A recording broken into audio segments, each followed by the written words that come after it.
ನಿಮಗೆ ಜೀವನದಲ್ಲಿ ಏನಾದರೂ ಕೆಟ್ಟದ್ದು ನಡೆದ್ರೆ ಅವಾಗ ದುಃಖ ಆಗುತ್ತಲ್ವಾ? ಆ ದುಃಖಕ್ಕೆ 5 ಸ್ಟೇಜ್ ಇರುತ್ತೆ. ಮೊದಲನೇ ಸ್ಟೇಜು ಡಿನಯಲ್. ಡಿನಯಲ್ ಅಂದರೆ ಏನು ಕೆಟ್ಟದ್ದು ಆಗೇ ಇಲ್ಲ, ಇದೆಲ್ಲ ಸುಳ್ಳು ಅಂತ ನಿಮ್ಮ ಬ್ರೇನು ಆಗಿರೋ ಕೆಟ್ಟದ್ದು ಇದಕ್ಕೆ ಅಡ್ಜಸ್ಟ್ ಆಗೋಕ್ಕೆ ಟೈಮ್ ತೊಗೊಳುತ್ತೆ. ಸೊ ಅವಾಗ ನೀವು ಅದನ್ನ ನಂಬದೇ ಇಲ್ಲ. ನೆಕ್ಸ್ಟ್ ಸ್ಟೇಜ್ ಬಂದು ಆ್ಯಂಗರ್. ಆ್ಯಂಗರ್ ಅಂದರೆ ಸಿಟ್ಟು ಬರುತ್ತೆ. ಆಗಿರೋ ಕೆಟ್ಟತನದಿಂದ ನಮ್ಮ ಮನಸ್ಸಿಗೆ ದುಃಖ ಆಗುತ್ತೆ. ದುಃಖ ಆಗಿ ಬಾಡಿ ಮನಸ್ಸು ರೆಸ್ಪಾಂಡ್ ಮಾಡುತ್ತೆ. ರೆಸ್ಪಾಂಡ್ ಮಾಡಿದಾಗ ನಿಮಗೆ ಸಿಟ್ಟು ಬರುತ್ತೆ.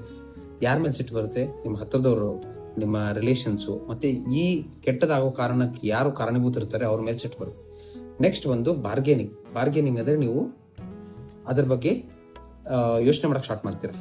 ಅಂದರೆ ನನಗೆ ಯಾಕಾಯಿತು, ದೇವ್ರು ನನಗೆ ಯಾಕೆ ಕೆಟ್ಟದ್ದು ಮಾಡ್ತಾನೆ ಅಂತ ನೀವು ದೇವ್ರ ಹತ್ರನೇ ಚೌಕಾಶಿ ಮಾಡಕ್ಕೆ ಸ್ಟಾರ್ಟ್ ಮಾಡ್ತಾರೆ. ಮತ್ತು ಈ ಕೆಟ್ಟದ್ರ ಬಗ್ಗೆ ಚೌಕಾಶಿ ಮಾಡಕ್ಕೆ ಸ್ಟಾರ್ಟ್ ಮಾಡ್ತೀರಾ, ನನಗೆ ಯಾಕೆಲ್ಲ ಕೆಟ್ಟದ್ದು ಬರುತ್ತೆ ಅಂತ. ನೆಕ್ಸ್ಟ್ ಬಂದು ಡಿಪ್ರೆಷನ್.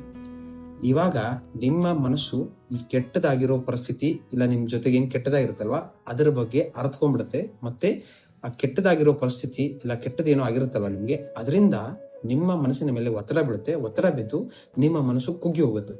ಅದಕ್ಕೆ ನಾವು ಡಿಪ್ರೆಷನ್ ಅಂತ ಅಂತೀವಿ. ಈ ಡಿಪ್ರೆಷನ್ ಇದ್ದಾಗ ಏನಾಗುತ್ತೆ ಅಂದರೆ ನಿಮಗೆ ಜೀವನದಲ್ಲಿ ಏನು ಮಾಡೋಕೆ ಕೆಲಸ ಇರಲ್ಲ, ಆಸಕ್ತಿ ಇರಲ್ಲ. ನೆಕ್ಸ್ಟ್ ಸ್ಟೇಜ್ ಒಂದು ಅಕ್ಸೆಪ್ಟೆನ್ಸ್. ಅಕ್ಸೆಪ್ಟೆನ್ಸ್ ಅಂದರೆ ಹೌದು ನನ್ನ ಜೊತೆ ಕೆಟ್ಟದಾಗಿದೆ, ಈ ಕೆಟ್ಟದಾಗಿರೋದ್ರಿಂದ ಏನಾಗುತ್ತೆ ನಾವು ಇದರಿಂದ ಎದ್ದು ಬರಬೇಕು, ಈ ಕೆಟ್ಟದ್ದು ಆಗದೆ ಇರೋಂಗ್ ಏನು ಮಾಡಬೇಕು ಅನ್ನೋದನ್ನೆಲ್ಲ ನೋಡ್ಕೋಬೇಕು.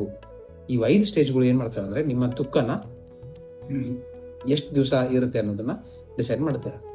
ಸೊ ಈ 5 ಸ್ಟೇಜನ್ನು ನೀವು ಮನಸ್ಸಿಂದ ಗಟ್ಟಿಯಾಗಿ ಹಿಡ್ಕೊಂಡು ನಿಮ್ಮ ದೇಹನ ಮನಸ್ಸನ್ನ ಕಂಟ್ರೋಲ್ ಇಟ್ಕೊಂಡು ಆಗಿರೋ ಪರಿಸ್ಥಿತಿಗೆ ರಿಯಾಕ್ಷನ್ ಹೇಗೆ ಮಾಡ್ತೀರಾ ಅನ್ನೋದು ನಿಮ್ಮ ಪರ್ಸನಾಲಿಟಿ ಡಿಫರ್ ಆಗುತ್ತೆ.